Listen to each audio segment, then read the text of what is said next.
Dah. Baiklah anak-anakku dan istriku, kita akan membaca firman kita pada hari ini yang diambil dari 1 Samuel 16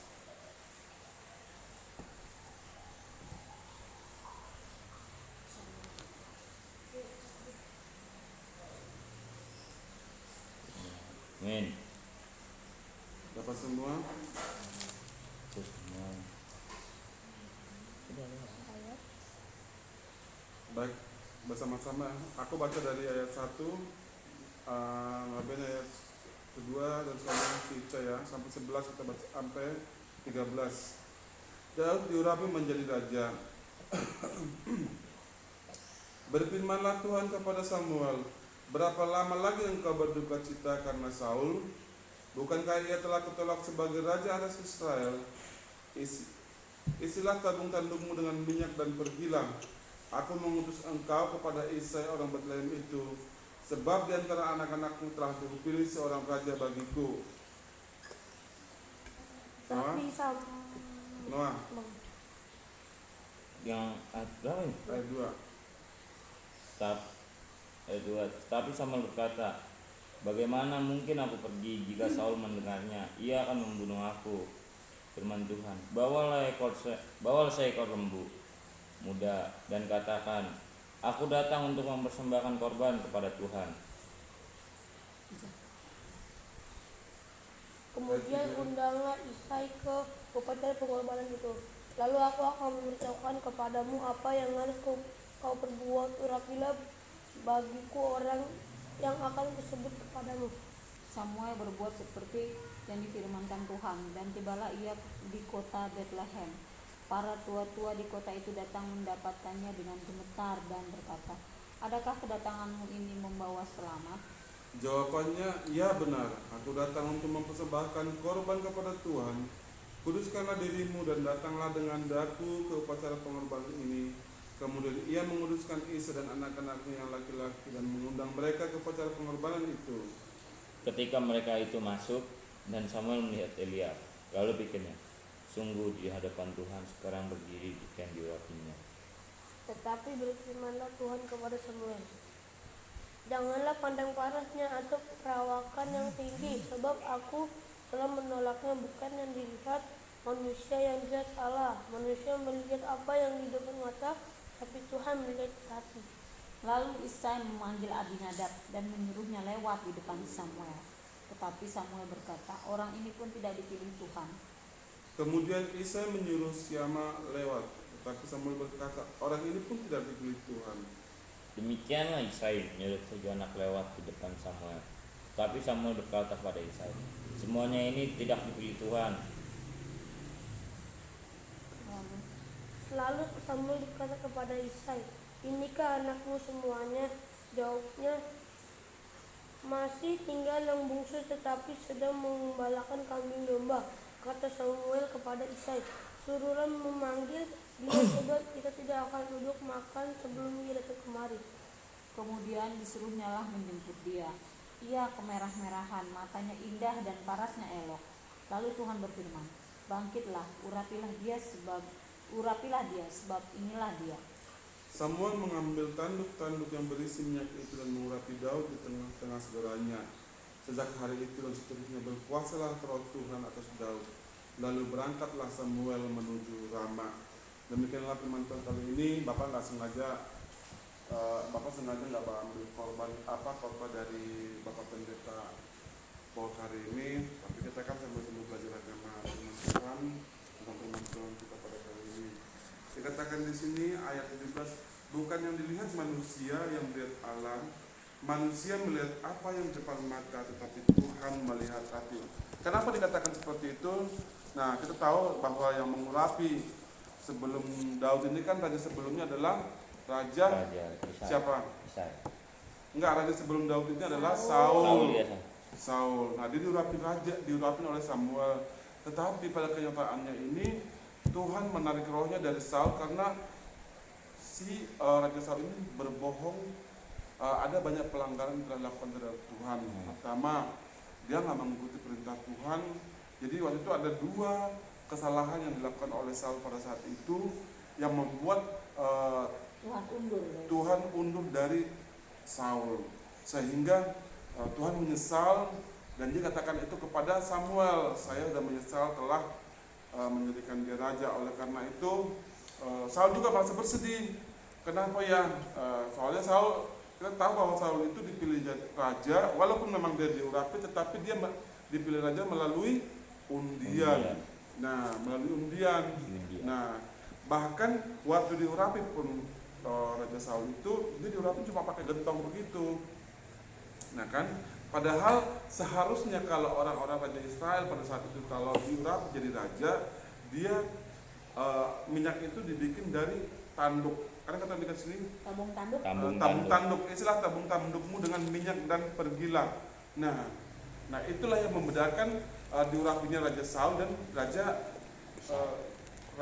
Daud. Nah, dari situ kan udah berbeda ya. Nah, tetapi akhirnya kan si Samuel merasa bersedih. Tetapi katanya Tuhan, kamu harus pergi untuk mengangkat siapa? Anaknya siapa tadi dibilang di sini? Isai. Anak Isai. Nah, kenapa Tuhan Bapak katakan di sini bukan yang melihat manusia yang melihat Allah, manusia melihat apa yang di depan mata, tetapi Tuhan melihat hati. Kenapa Bapak katakan seperti ini? Nah, kita tahu anaknya Isai pada saat itu ada berapa orang? 7 tambah? Perempuan 3 bukan? Enggak, di sini kan dikatakan 7. kan udah lewat yang 7. Ya. Nah, tapi yang terakhir siapa? Ada lagi Daud. Daud, berarti anaknya ada berapa? 8. Anaknya ada 8. Nah, anaknya itu ada 8. Nah, kan dikatakan lewatlah siapa yang pertama? Ya, Sabes. Apa sih namanya? Yang pertama lewat siapa? Eliab. Abinadab. Abinadab. Oh, yang pertama si Eliab ya. Iya. Eliab. Nah, si Eliab ini. Nah, Eliab tapi Eliab itu orangnya apa katanya dikatakan? Gede. Apa katanya kan? Sungguh di depan sekarang berdiri yang diurapinya. Iya, perawakannya tinggi. Sebab Iya kan? iya. Pokoknya dia untuk seorang karakteristik seorang raja itu cocok lah. Tinggi, tegap. Perawakannya tinggi. Ya kan? Karena memang Mukanya ganteng. mukanya ganteng lah gitu kan. Jangan pandang parah. Samuel itu melihat, oh inilah kali ya yang menjadi raja itu.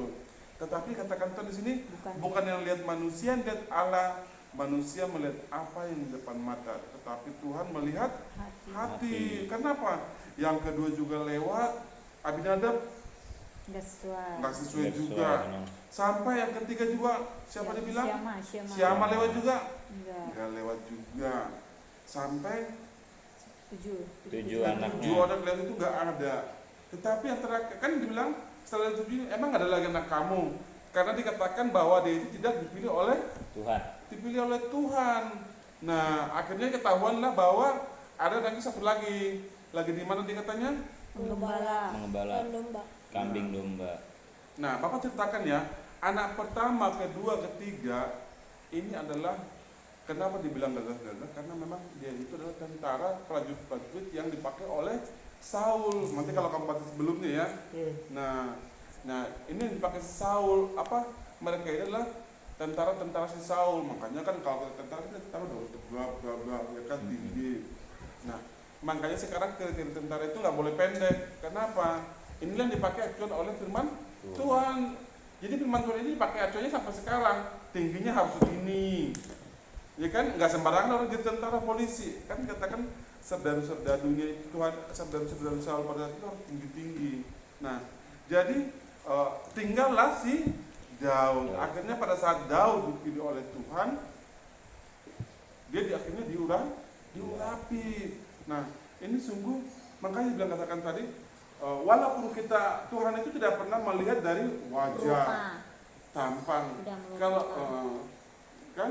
Kalau memang kita dipakai oleh Tuhan dan kita merespon atas permintaan Tuhan itu, merespon atas apa yang Tuhan katakan kepada kita, Tuhan akan memakai kita.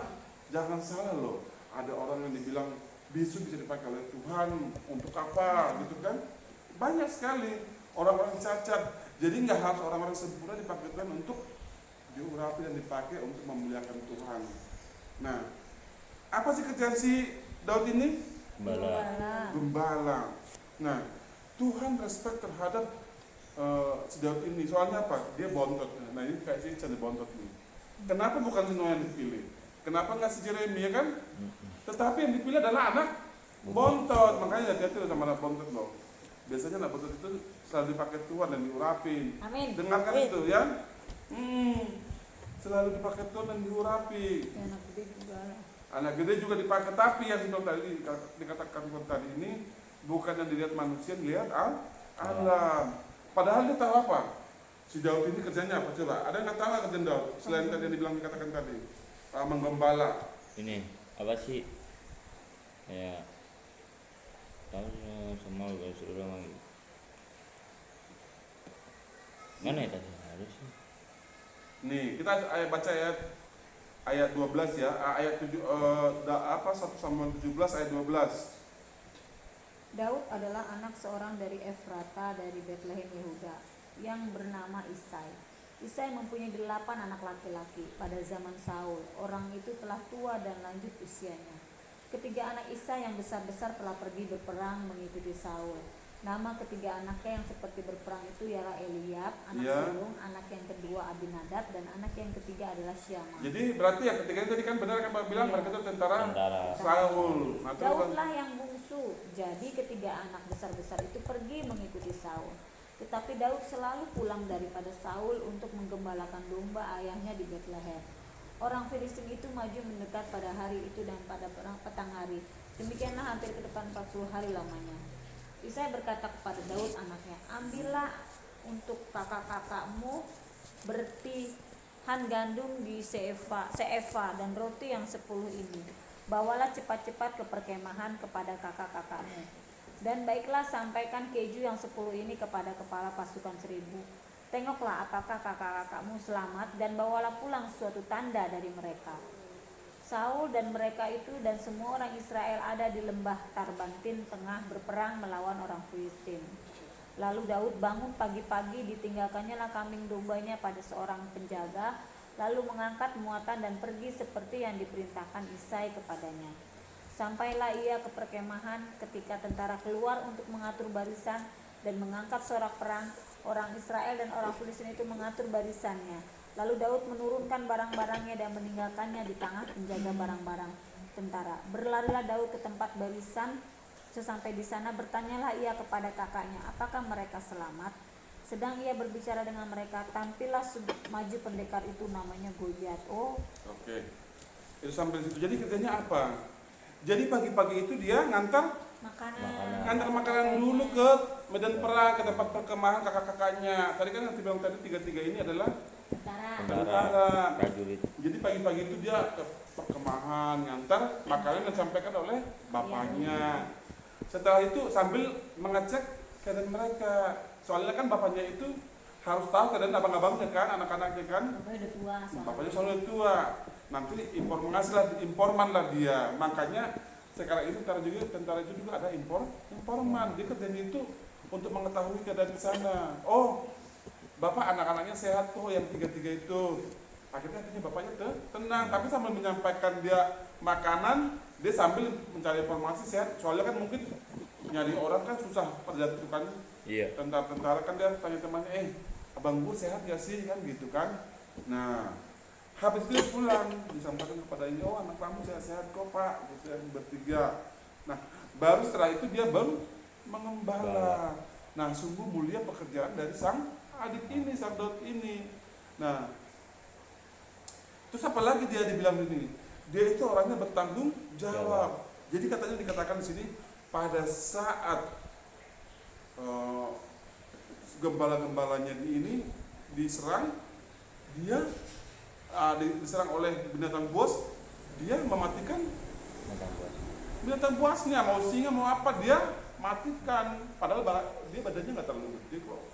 Nah yang lebih luar biasa dia dapat mengalahkan singa.